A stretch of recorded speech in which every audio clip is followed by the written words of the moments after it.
Hi, this is Alex James, and this is part one of a series that I am really, really excited about doing with my dear friend and colleague, Mike Stevenson. And yeah, Mike, do you want to introduce yourself?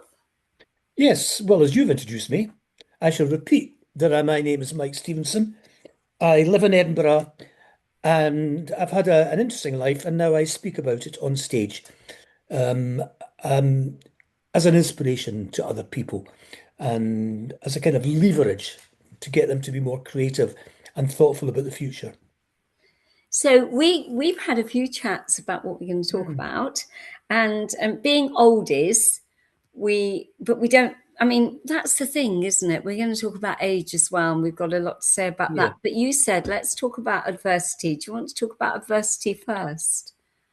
Yeah, because look, I think it's important because there are so many young people just now, not just young people, also people, the 45 to 55 age group Mm, who are really struggling just now.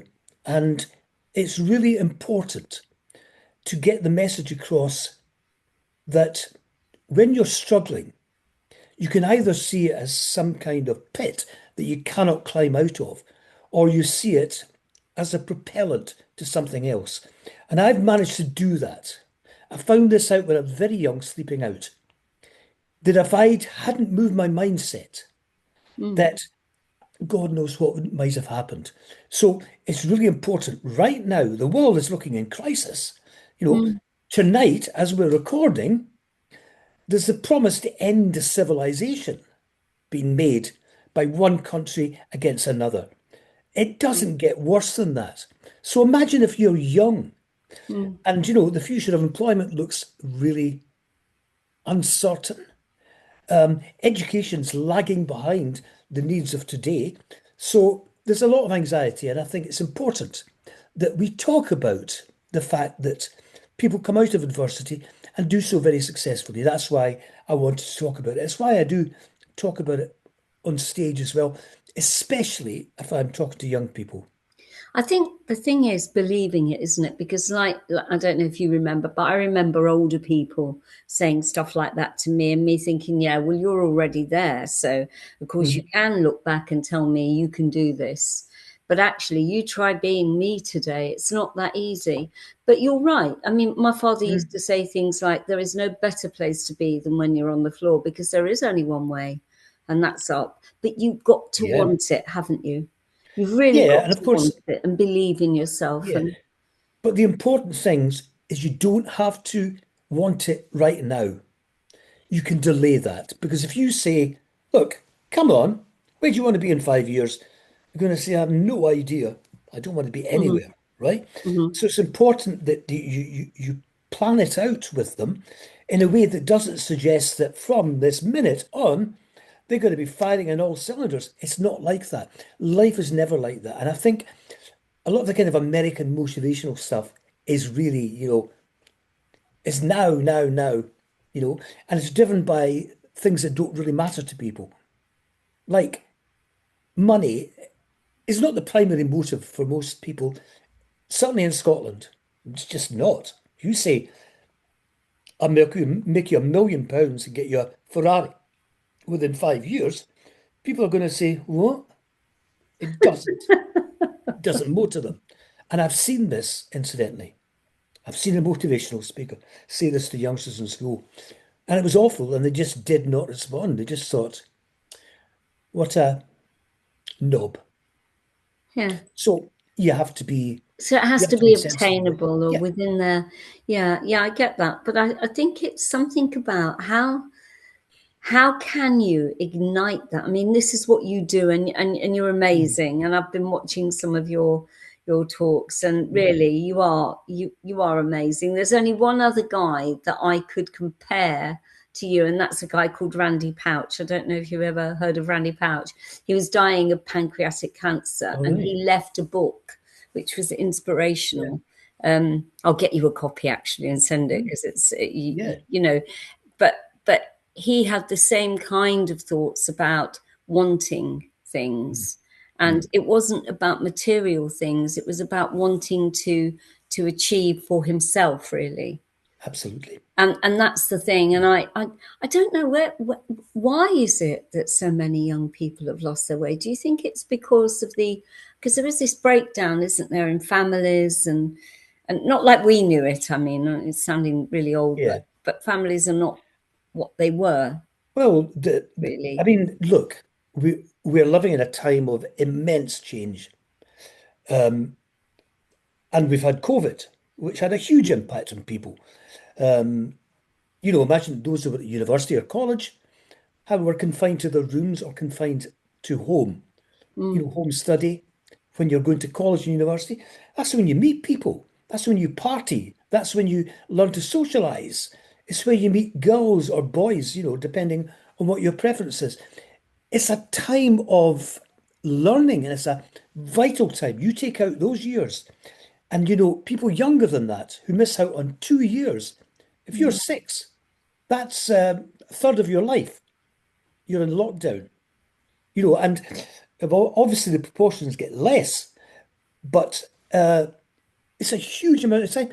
I've struggled with it. I struggled with COVID. It had a catastrophic effect on my sense of well-being because everything stopped. And I'm all about connection and getting out there. And Yeah. of course, nothing happened. And it drove me into, quite a dark place. So, again, you have to come out again and again and again.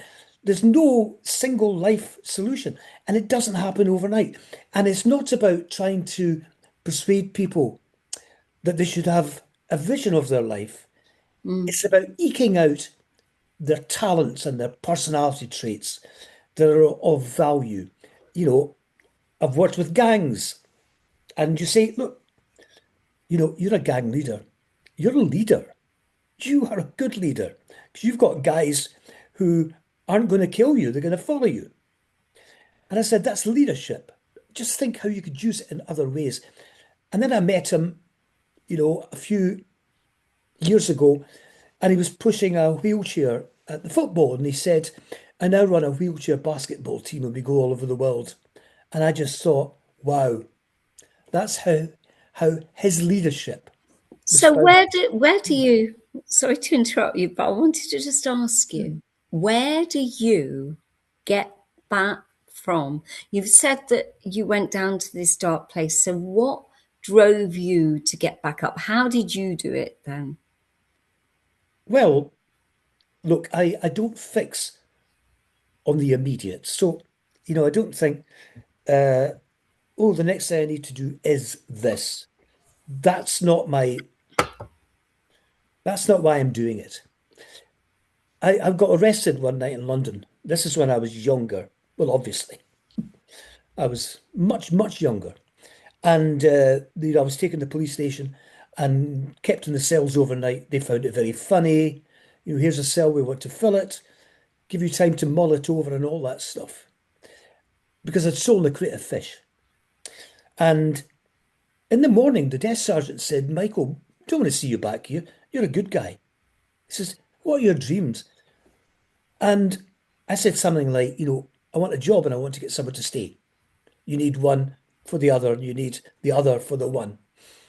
And he says, no, no, no, that's not your dreams. They're your next steps. So I had to think.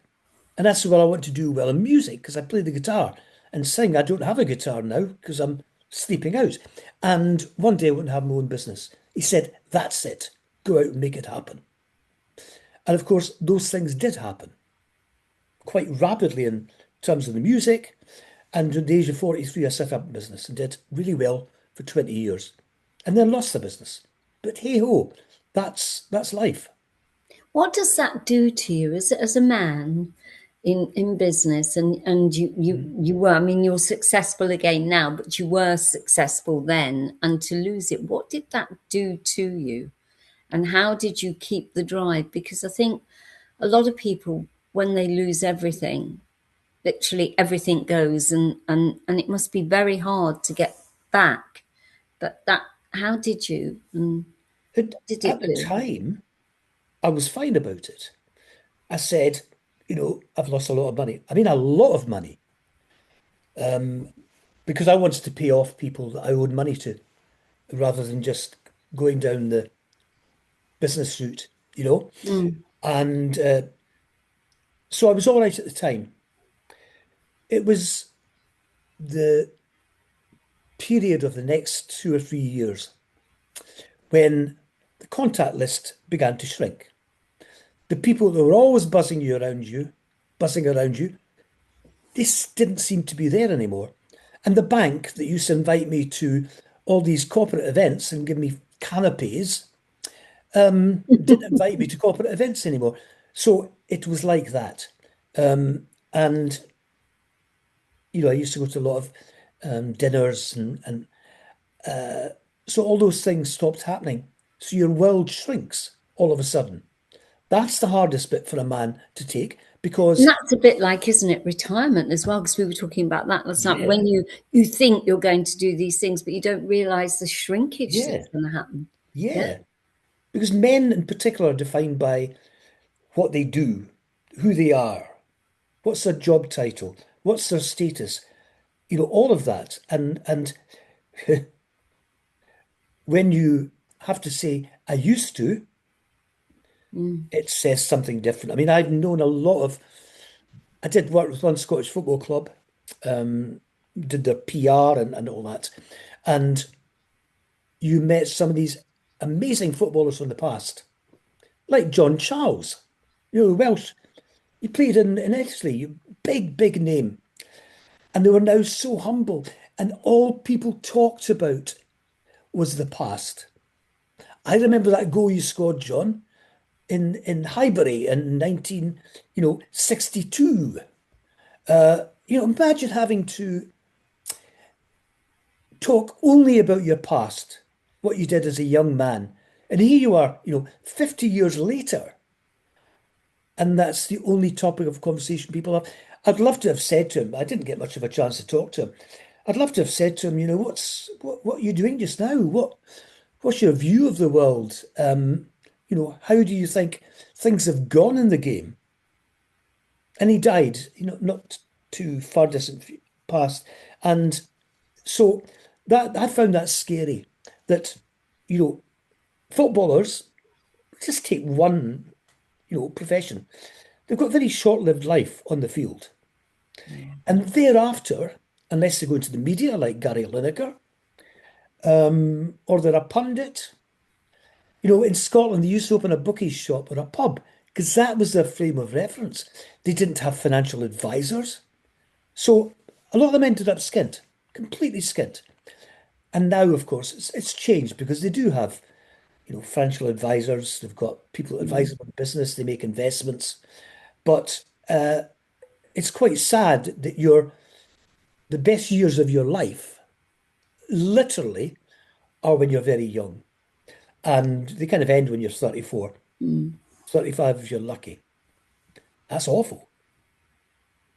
Yeah. And when, I mean, I'm thinking about people who have careers and they've Mm. been like yourself, very successful, and like you say, people start to fall away, and it's not intentional, is it? Because we also talked about these people in business, men, where women tend to make friends at work and perhaps keep Mm. them. There's totally different dynamic, and I'm not meaning to be sexist, but it's kind of true in a way. Women, It's true. where Yeah. men don't seem to, and we're talking about our generation and sort of Yeah. upwards, Yeah. and it's probably different for younger men, I don't know, but they don't seem to lay down the friendships. Maybe I don't know why that is, but they have these people that they're with at work, and then when that stops, maybe, do you think they don't think about, they do you think they're so I focused on retirement or what I that think looks like, the rest, that they forget to think. they work all their life, and most of their friendships are at work. That's true. Mm, And they've got a kind of routine of going to the pub after work on a Friday or whatever. And then retirement comes. It's like you've jumped over the edge. I mean, suddenly you don't see people on a daily basis. You phone up friends and well, we're busy tonight, and you begin to feel the world is slipping away from you because that daily currency isn't there. And men are so dependent on this daily currency. If they've got an interest like football, and I've known, a lot of men who, right until very old age, will go and watch the football, but there aren't many, you know, places where men do meet. The kind of pubs that men used to meet in are disappearing. You go into the city centre now, Mm. and if you're over, 38, people look at you as if you've come in from Mars. So it's disappearing. That's why we're creating, society's creating men's sheds so that men can get together. And I mean, it's sad. It's sad. There was a brilliant book written about Glasgow in the 80s. Now, I was in Glasgow for 10 years during the 80s and 90s. And the book opened with, in the 80s, fathers and sons had nowhere to go in the morning. That's what happened. The industry was ripped out. And the Mm. culture around the industry, you think of Billy Connolly, the stories, you know, you take away that industry and the history of, you know, this working together and achieving excellence, and it's gone. So there are complexities, but women are much more companionable than men, and they will keep their female friends and they'll have a routine, Thursday night's the girls' night out. They keep it longer. And I mean, I used to be surrounded by people wherever I went. And now, I struggle to, you know, uh, think of a connection. I mean, I go out, I And meet a that's it. fellow for It's lunch. about network, isn't it? And I mean, I know that Yeah, you work hard with your yeah, yeah, network for but you are a different, because I know you outside of that yeah, yeah. as well, Yes, and you are a very different character. You're quite a private man, and you have your life, and you don't kind of really mix the two, although you've yeah. got this great humor and everything. But I think for men who haven't got the confidence or the charisma that you have, which is quite natural to you, if they've been used to having a position because it's what they've worked for and they're the CEO or the vice president or whoever, and then they come out of that Yeah, position is lost to them very quickly, it is. and they're no Yeah, longer someone that people think, oh, invite Fred because actually he's got a few, because they're no longer in vogue. yeah. They're It's not right. they're not do Right. and Yeah. so that loss is a huge blow. And It's of course huge. we're living Yeah, yeah. longer now, I mean, I most of us, hopefully. women live longer. Yeah. I'm glad of that, to be honest. That yes, it is a male thing because I was going to say bondage. It's not male bonding. Yes. It's so around activity and status and work. So around that. And when you start, you almost you're just the ropes of connection are fraying, and you can see that happening. You can feel it happening. I'm 76 in 2 months. But you're a young 76, aren't you? Well, you say that, but when I go out networking, it feels really strange because people look at you. What are you doing here? Shouldn't you be? They don't say this, but you can see it. You know what? You're still looking for business at 76. Whoa, what a strange guy. But then a lot What do of you mean? young people, I mean, my son's friends are very guilty of saying it to me. And I sometimes Yeah, think you yeah. can afford to say that because you're young. They say age is just a number. And these younger people do tend to sort of Mhm. say Yeah. that a lot. Age is just a number. Actually, I watched um, program on Netflix, and there's something about age makes no difference, and it was dating. I don't know if you've seen this. Actually, I found it really interesting.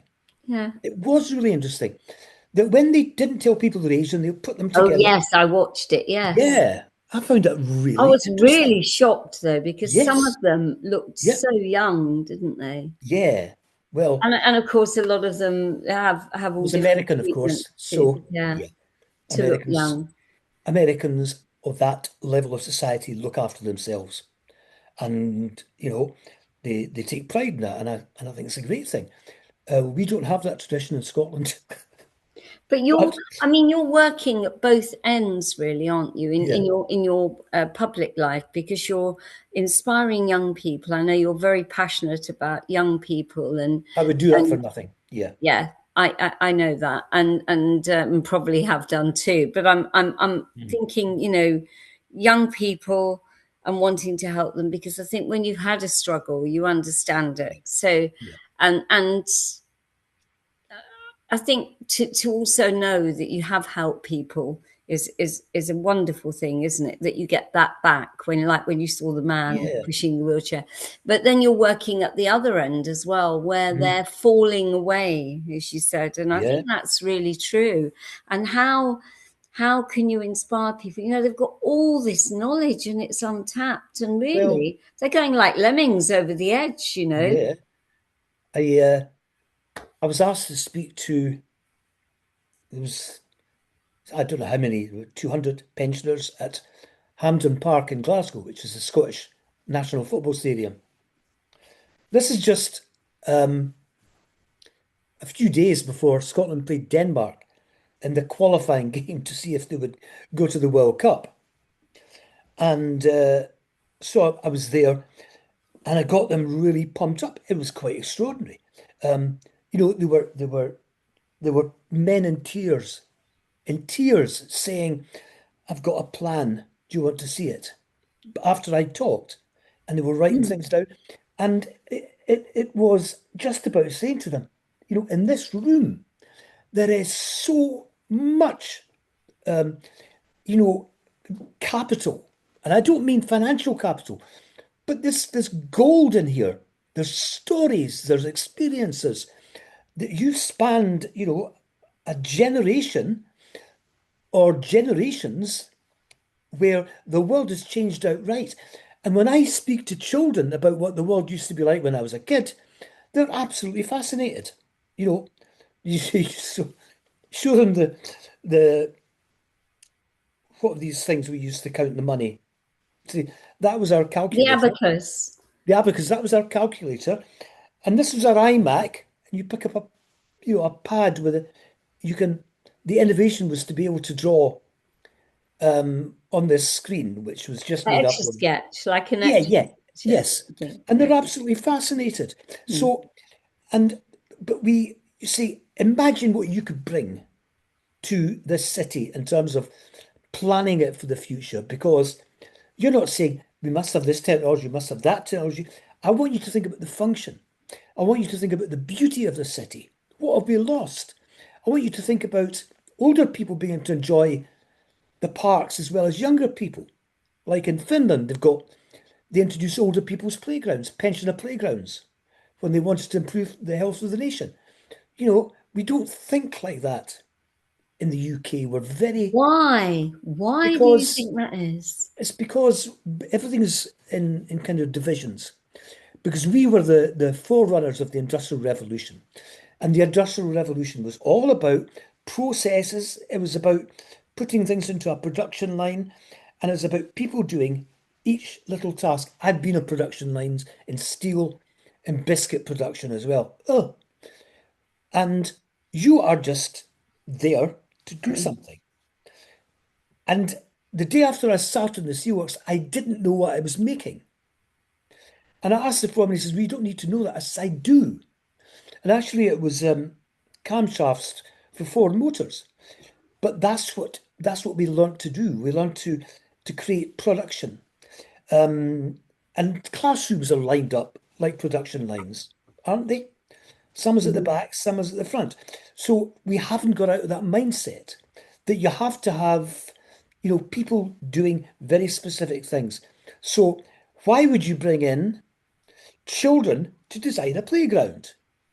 Because we've got professionals that do that, and they're very aware of health and safety. Well, you can do the health and safety check afterwards. Let the children design it. I've seen Mm. this done in America.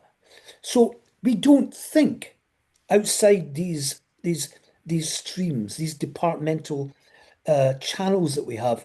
And it's like the policies are kind of straight down this channel. So if you're talking about health, you're not talking about sport at the same time. You're not talking about diet at the same time.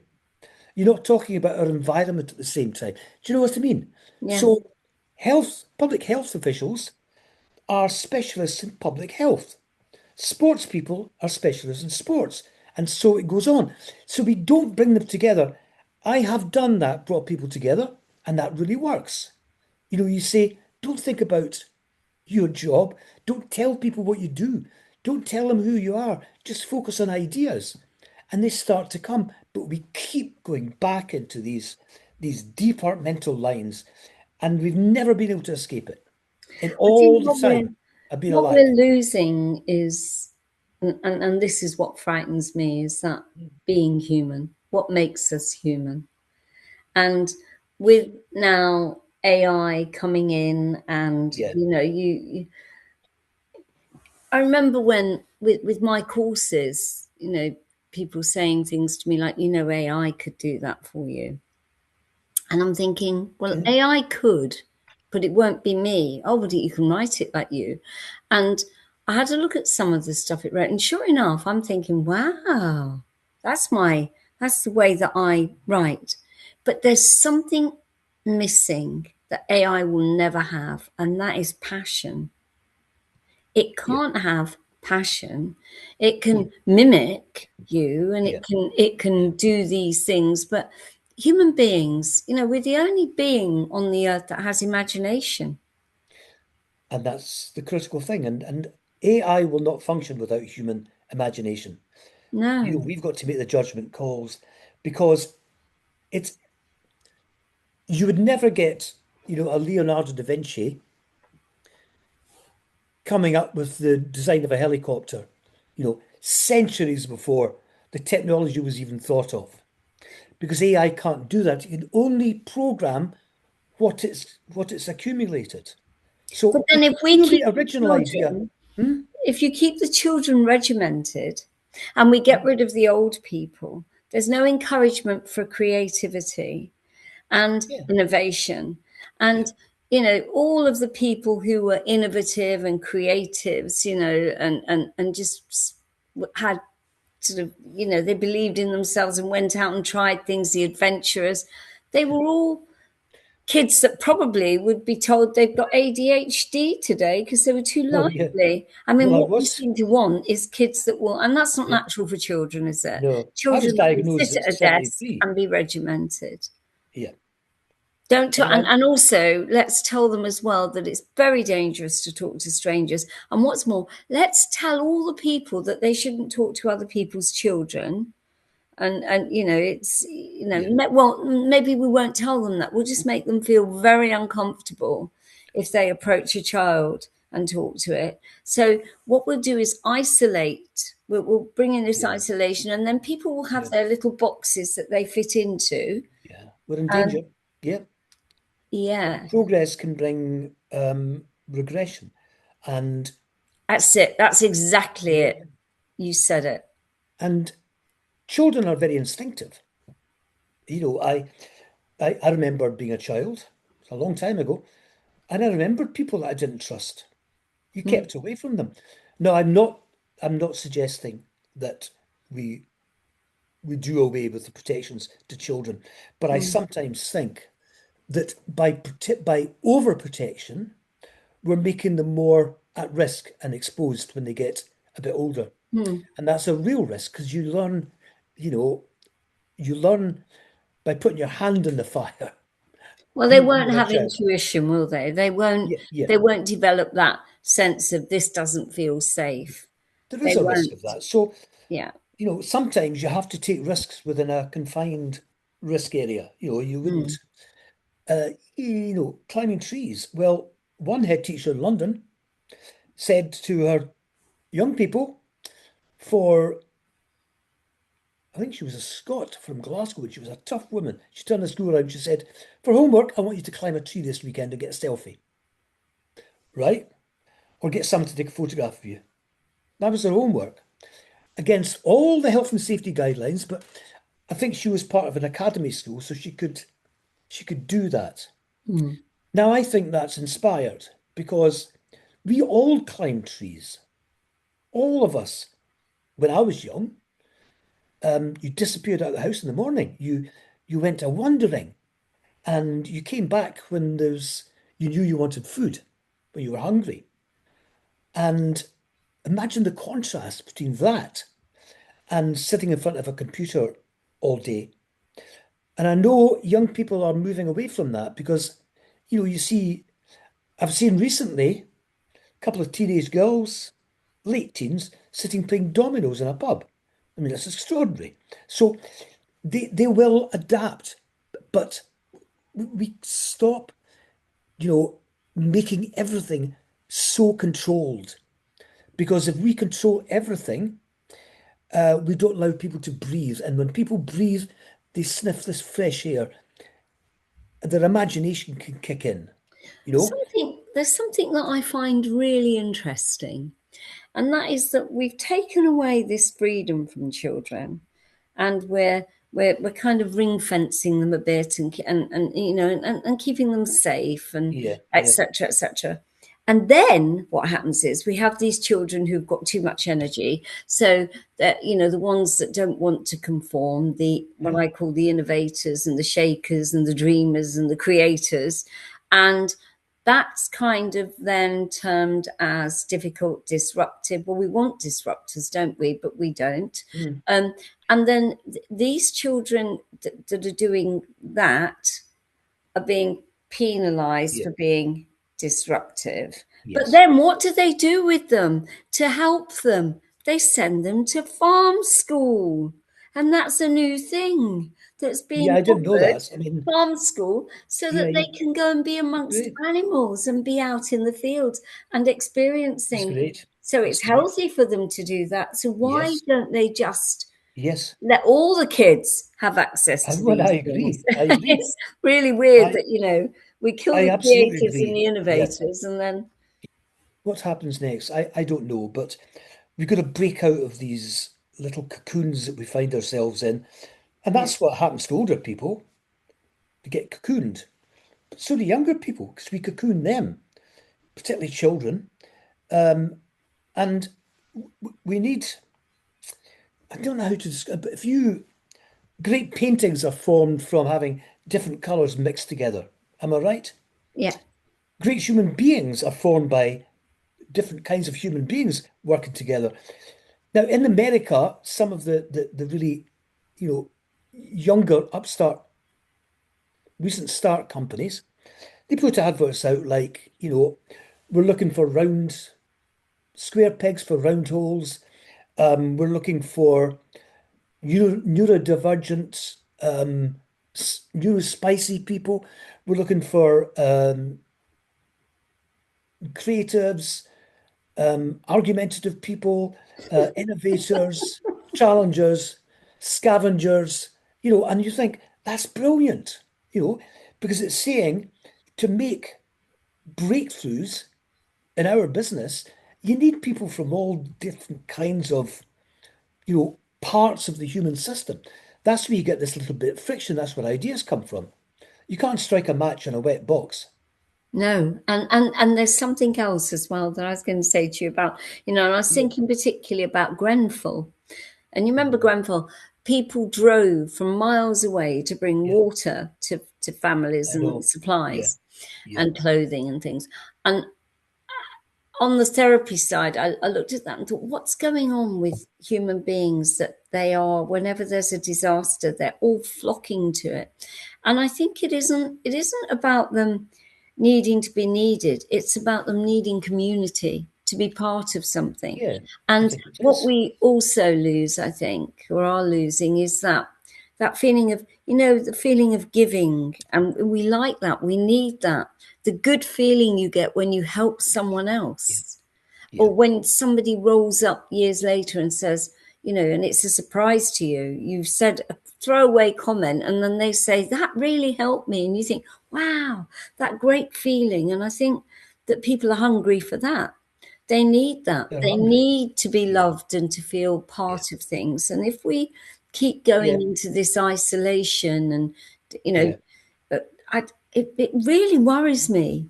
It really worries me that we're going to forget that we are human beings, and what that, and how special that is, and what that Yeah. means.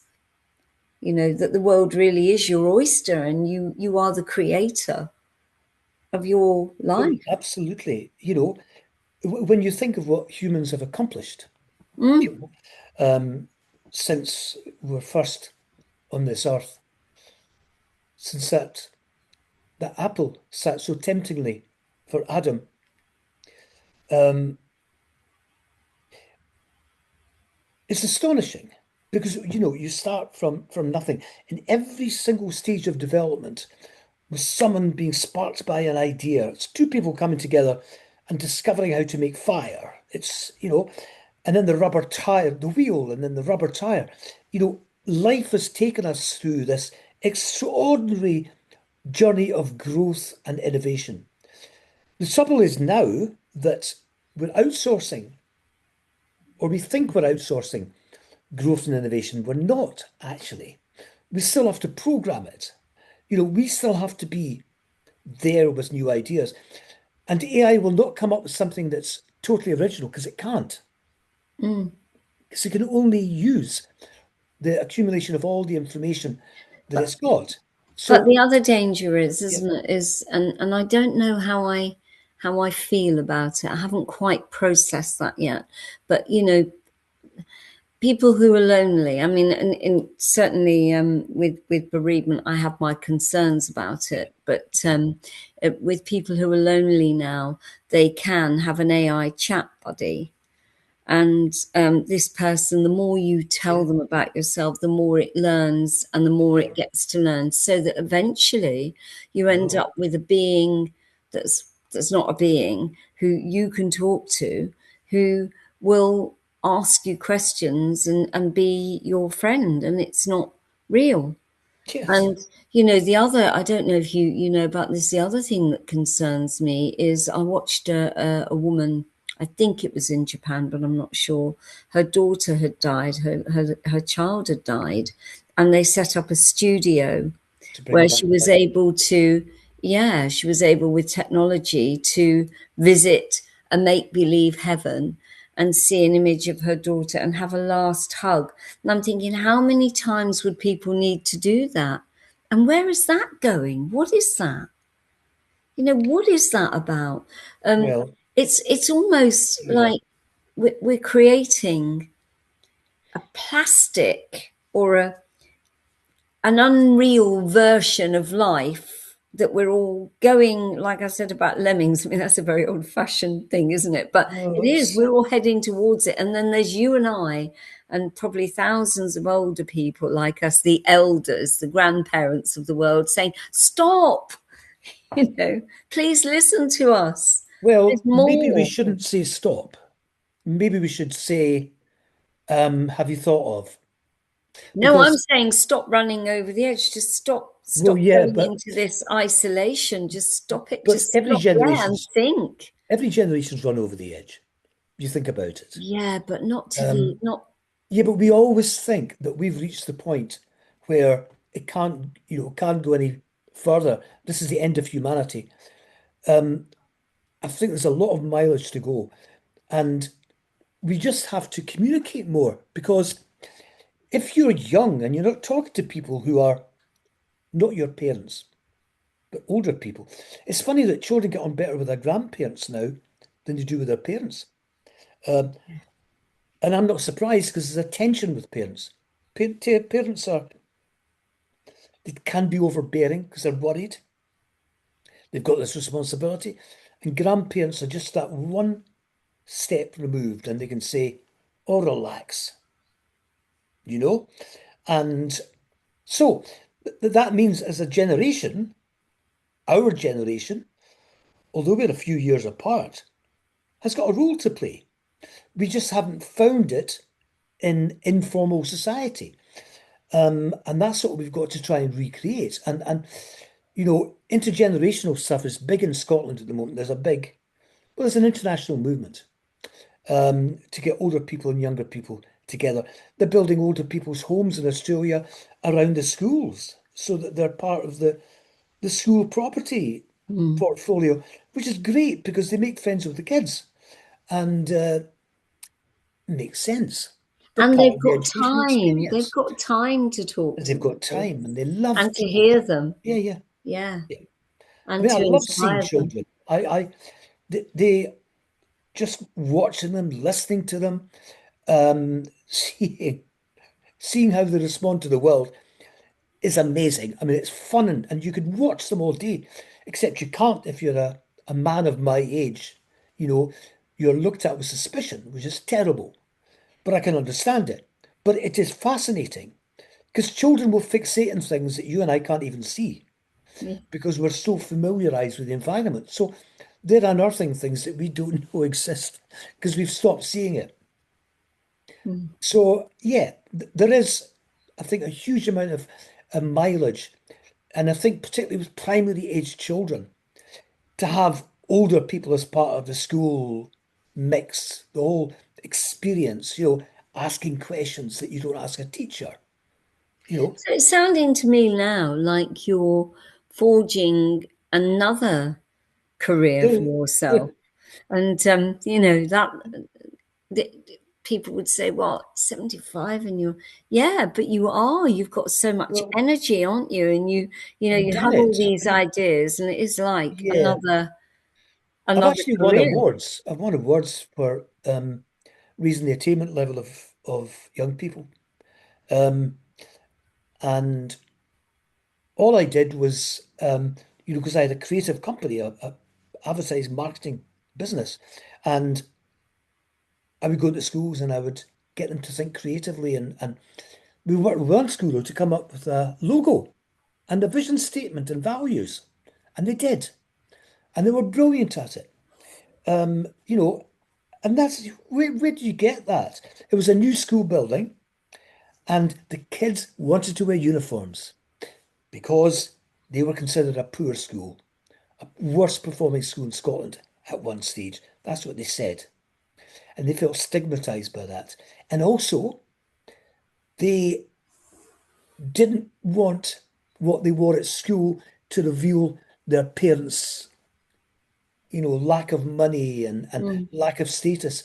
So they wanted to wear uniforms. And they were so proud of wearing their uniforms because then they looked like pupils from other schools, the private schools. So, you know, and I brought kids from the most expensive, well, the most successful girls' private school in Edinburgh, actually in the one of the in the world, and this school I'm talking about, brought them together. Kids got on fine. You know, the kids from the poorer school were smaller, much smaller.